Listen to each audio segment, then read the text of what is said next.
بركة وفقد موجع. Marah dengan Habib Munzur itu hanya untuk menghentikan arogansi. Bagaimana supaya para Habib itu tidak arogan dengan masyarakat pribumi. Sebagai bagian daripada upaya Kiai Hudhori menguatkan gerakan ilmiah tesis Kiai Imad. Negeri ini jangan diadu domba. Negeri ini harus bekerja secara ilmiah untuk membangun peradaban. Ini Gus Ayi Abdurrahman Sayyidi, Ketua PWI LS Kabupaten Rembang, Gus Mued Toyuan, kemudian Gus Hasim, Gus Abdul Sanam, dan para pelatih Banser yang sudah tidak distruktur tapi tetap menguatkan Banser dan NU, dan sekarang ikut memikirkan negeri ini supaya tidak dijajah oleh mereka yang arogan, yang ingin seolah-olah Indonesia harus dalam kontrol dan tekanan FPI. Ya, tentu kita akan tertawa. Indonesia ini milik bersama, hasil perjuangan bersama. FPI juga diakui sebagai warga negara Indonesia, tapi jangan sombong dong. Karena kita ini tidak ingin mengajak konflik, mengajak kebencian, tapi kita ingin mengajak bagaimana keberagaman di negeri ini tetap berjalan. Kang Cipto, Kang Edi, ini Kang Edi kalau lawan 100 orang ya, dia pasti akan lari.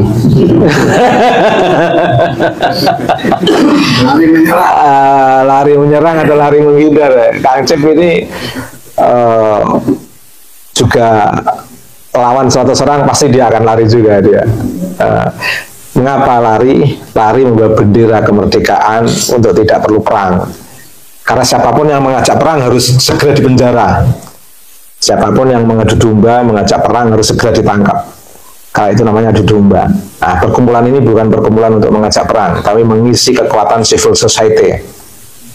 Civil society harusnya itu dikuatkan oleh organisasi NU Muhammadiyah untuk membangun keseimbangan sistem kekuasaan, sekaligus membangun kesadaran kewarganegaraan.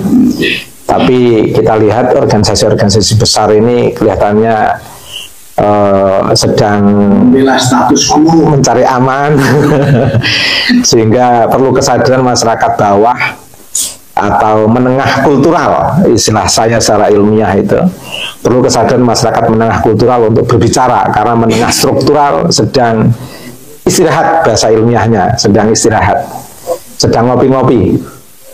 Kita sebagai masyarakat menengah kultural sedang prihatin terhadap kondisi bangsa.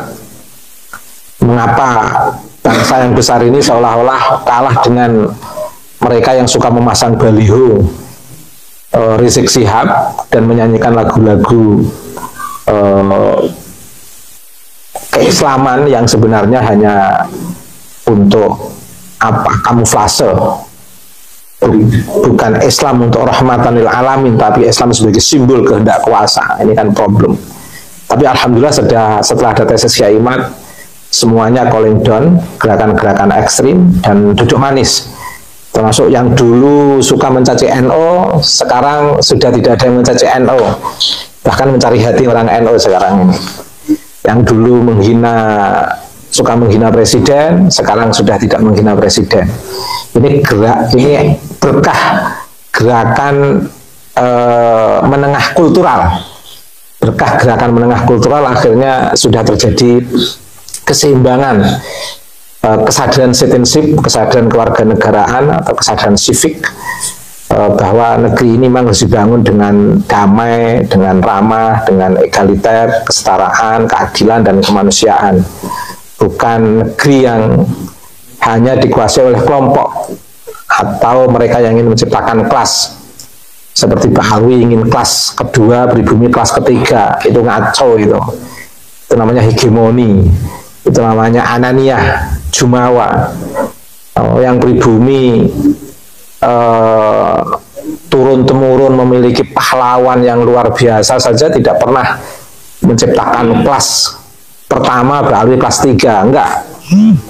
Sampai detik ini pun meskipun Ba'alwi sombong, tetap akan kita samakan, sama-sama warga negara, tidak ada kelas, sama-sama umat Islam, tidak ada kelas, kelasnya sama, Ba'alwi dan masyarakat pribumi. Kita melawan Ba'alwi karena hegemoni mereka, kesombongan mereka. Kita melawan Ba'alwi karena mereka merasa kelas kedua, pribumi kelas ketiga, dan menganggap kolonial itu kelas pertama, Belanda kelas pertama, Cina dan Arab kelas kedua, pribumi kelas ketiga. Oh, ini harus dilawan, itu merusak negeri ini itu. Kita melawan Ba'alwi bukan melawan dalam konteks mengajak kebencian atau ingin menganggap secara tidak manusiawi mereka, tapi justru kita melawan untuk menghentikan arogansi mereka, biar ada perspektif yang setara antara sesama warga negara, tidak ada hegemoni, tidak ada kelas yang tidak seimbang, semua berlangsung dengan kelas yang seimbang, kelas yang sama dalam kesetaraan, kemanusiaan dan keadilan yang sama. Ini visi latar belakang mengapa Rembang pun harus ikut mengibarkan bendera PWLS. Ini ketuanya ini Gus Ai. Ini kalau nggak serius dikudeta saja ini. Diganti aja Gus Ai kalau nggak serius. Ketua nggak serius. Kalau tidak, kalau ketuanya Gus Ai ada Awu Tuyuan. Tuyuan itu simbol kampung Mbah Sambu. Meski dimakamkan di Lasem, tapi simbol kampung halaman Mbah Sambu itu Tuyuan. Karena seluruh ulama-ulama Nusantara yang dari zuriyah Mbah Sambu melewati desa Tuyuan. Dan Gus Ai ini yang memimpin PWLS, bagian dari zuriyah Mbah Sambu yang kebetulan jalur laki-laki. Tapi orangnya nggak bisa marah ini ketua PWLS ini. Gimana kalau lihat Ba'alwi yang sombong itu senyum-senyum terus Gus Ai. Tapi tidak apa-apa, senyuman Gus Ai bisa meruntuhkan arogansi Ba'alwi, termasuk meruntuhkan Habibah, perempuan-perempuan Ba'alwi. Tapi kayaknya Gus Ai lebih kelihatan sayyidnya daripada Ba'alwi ini, bangirnya, gantengnya, Masya Allah.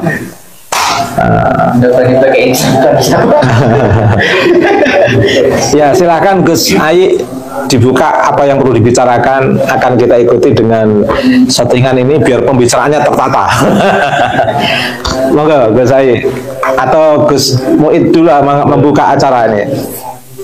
Monggo Gus Muid baru Gus Ai. Mas Ketum, monggo Mas Ketum. Nanti Pak Dori akan memberi pengarahan. Ke arah mana Pak Dori mengarahkan ini? Ke arah perang atau ke arah kesetaraan, nggak tahu ini. Monggo Gus Ai. Yang saya hormati Gus Ubaidillah Ahmad Amamji sebagai pelopor, salah satu tokoh pemberani dari Rembang Jumput yang berani untuk melawan arogansi dari para habaib, luar biasa. Termasuk Mbah Dori juga yang saya muliakan, Gus Muid dan Gus-Gus yang lain. Mari kita mencoba untuk bersama-sama membentuk PWI-LSI Rembang ini agar betul-betul memiliki bendera PWI-LS sebagaimana tempat-tempat yang lain yang sudah lebih dulu, dan kita termasuk yang paling kari, paling terlambat, paling akhir, termasuk di Jawa gitu. Untuk ke depan saya harapkan untuk PWI-LSI ini bisa semakin besar di Rembang dengan meminta bantuan dari seluruh anggota-anggota dari rekan-rekan Rembang seluruhnya, ya terutama dari gus-gus yang memiliki pengaruh-pengaruh, yang memiliki semangat juang untuk meluruskan sejarah dari leluhur-leluhur kita yang sudah banyak dibengkokkan oleh para habib. Ini kita tidak bisa terima begitu saja, karena jelas itu akan menghancurkan sejarah dari generasi kita ke depan, yang mana tidak akan mengetahui kebenaran dari sejarah-sejarah yang asli dari sejarah leluhur dan buyut-buyut kita semuanya. Mungkin untuk teman-teman semuanya kita bisa membahas di forum ini bagaimana baiknya kita dalam melangkah bersama-sama di dalam PWILS ke depan nanti. Sekarang saya juga tidak bisa sendirian dalam mengawal Kiai Imad dan Gus Abbas, ya kan, dalam menguatkan tesisnya dalam melawan Pahlawi dan para penghancur sejarah itu.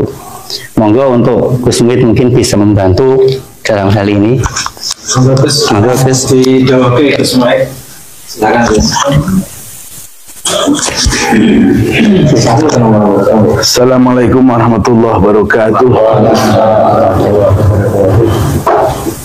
Alhamdulillah kita berkumpul dalam kerangka untuk silaturahmi menindaklanjuti pembentukan secara resmi PWILS di Rembang, yang kalau versi saya itu memang untuk pelurusan sejarah, kemudian juga penelusuran sejarah, sehingga dengan pemahaman sejarah berdasarkan bukti-bukti ilmiah, bukti-bukti fakta, maka sejarah itu tidak gampang orang mendongengkan. Jadi harus bisa membedakan antara yang dongeng dengan yang sejarah, gitu. Itu yang paling penting. Kenapa? Karena pembeloan sejarah versi Babat Carita Lasem dimulai jauh sebelum ini, yaitu setelah Perang Trunojoyo, kemudian dimulailah Adipati Suro Adi Menggolo dari Semarang, yang dalam cerita Babat Carita Lasem itu dikisahkan sebagai orang yang mengambil, memerintahkan seluruh manuskrip terkait kesejarahan Lasem itu dibakar di depan alun-alun Masjid Lasem. Di depan alun-alun di Masjid Lasem itu kemudian semuanya hilang. Yang terselamatkan itu salah satunya adalah Babat Carita Lasem itu, karena dipegang oleh keturunan-keturunan dari Trah Majapahit yang memegang kesejarahan terkait kerajaan Lasem dari zaman sebelum Islam sampai zaman Islam.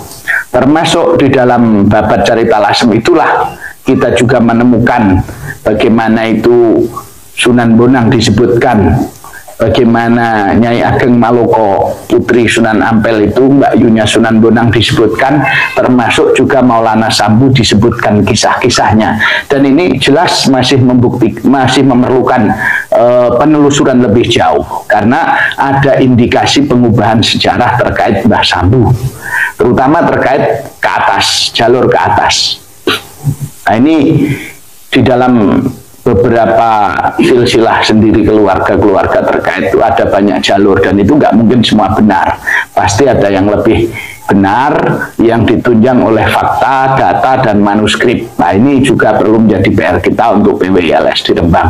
Tidak menutup kemungkinan juga terkait dengan tokoh-tokoh yang lain seperti Demang Waru, Mbah Abdullah itu. Sehingga dalam versi keluarga Tuyuan itu belum bisa menerima bahwa Mbah Abdullah adalah putra dari Mbah Sambu, karena dalam versi kita nggak ada anak Mbah Sambu itu bernama Abdullah. Tapi bahwa Waru terkait kesejarahannya dengan Tuyuan dan Lasem itu kita akui bahwa Waru terkait keluarga dengan Tuyuan Lasem. Tetapi sebagai anak Mbah Sambu masih belum kita terima karena belum ada data manuskrip yang menguatkan. Jadi ini juga kemudian terkait dengan tokoh-tokoh yang hadir dari Banten, yang di Gunem itu yang ada 6 tokoh, salah satunya Mbah Soleh Panuan. Kebetulan Kang Mas Abdurrahman Saidi ini dari jalur Mbah Buyut Putri itu adalah cucu daripada Mbah Kiai Ageng Soleh Panuan itu, sehingga kita kenal keluarga-keluarga terkait berada posisi di mana, insya Allah kita tahu.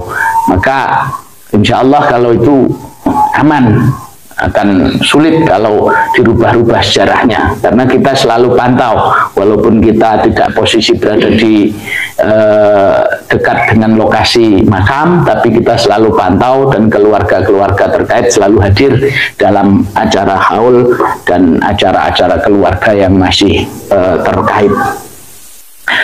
Yang ketiga, Karena kalau siapapun dia tidak peduli dengan sejarah suku bangsanya, maka anggaplah dia sudah tidak ada.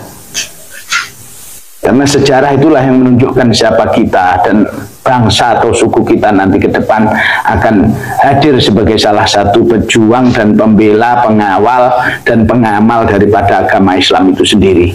Supaya kita tidak mudah dikooptasi oleh cerita-cerita yang termasuk dalam tanda kutip tidak punya asar riwayat atau sanad, sehingga kita bisa mengerti mana itu cerita yang benar, mana yang dongeng tadi.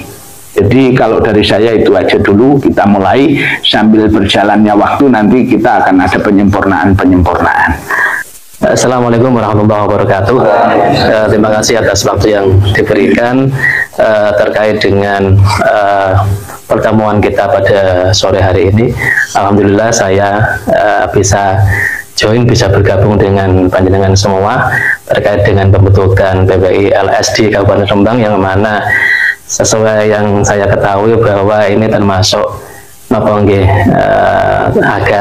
agak terlambat, tapi nggak paling terlambat ya. Tapi better late than never, ya. Lebih baik terlambat daripada tidak sama sekali kan, nonton. Jadi kaitannya dengan pembentukan PPI LS di Kabupaten Rembang ini tadi sudah disampaikan, ada petua-petua dari Gus Muid yang mana kita bisa bisa memahami dan mencermati, sehingga kita nanti bisa menjadikan salah satu dasar kita untuk bergerak ke depannya. Dan yang terpenting pada sore hari ini yaitu untuk pembentukan yang namanya struktur organisasi. Apabila nanti struktur organisasi sudah kita bentuk dan sudah kita sepakati, tentunya perlu ada yang namanya inaugurasi atau pelantikan, dan tadi sudah didahulukan oleh Gus Sobat bahwa nanti bapak-bapak atau tokoh-tokoh sentral di pusat PPI LS bisa hadir di dalam Asufah, sehingga nanti kalau sudah dilantik secara resmi, kita nanti ada semacam yang namanya rapat kerja untuk menentukan atau membuat program kerja kita ke depan, apa saja yang akan kita lakukan, agenda apa saja yang akan kita lakukan ke depannya. Saya kira sementara itu yang bisa saya sampaikan, kurang lebihnya mohon maaf. Terima kasih. Assalamualaikum warahmatullahi wabarakatuh.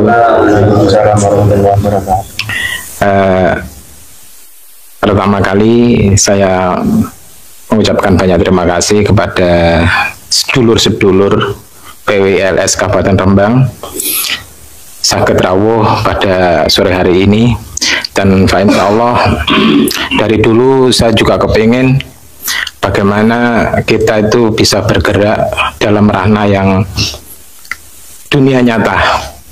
Jadi sebenarnya kalau nanti saat kita berbenturan pemikiran ataupun yang lainnya itu wajar, tapi saya cuma seyakin-yakinnya, hakul yakin bahwa semua yang terpanggil di sini itu bukan karena apa-apa, bukan karena ada materi, bukan karena teman dan yang lainnya, tapi karena apa? Karena Gusti Allah. Lewat apa? Lewat para waliullah dan juga para guru-guru kita. Mungkin saya yakin di sini banyak sekali, meskipun belum terdata secara pasti ataupun yang lainnya, saya yakin banyak sekali teman-teman di sini yang masih ada Duriya Wali Songo, dan itu adalah panggilan hati nurani. Sekali lagi, panggilan hati nurani, kita berkumpul di sini berjuang bukan untuk menang-menangan, tapi berjuang untuk menyelamatkan anak cucu kita, menyelamatkan Nahdliyin, dan juga menyelamatkan bangsa dan negara. Mungkin itu yang bisa kita lakukan. Kita mungkin nggak bisa apa-apa, tapi itu mumpung kita masih diberi kesempatan hidup, itu yang harus kita perjuangkan. Mohon mawon, dan monggo nanti para sesepuh untuk bisa membentuk kepengurusan, dan juga kita ini siap membantu di balik layar maupun di atas layar, pokoknya siap. Bismillah. Mohon mawon.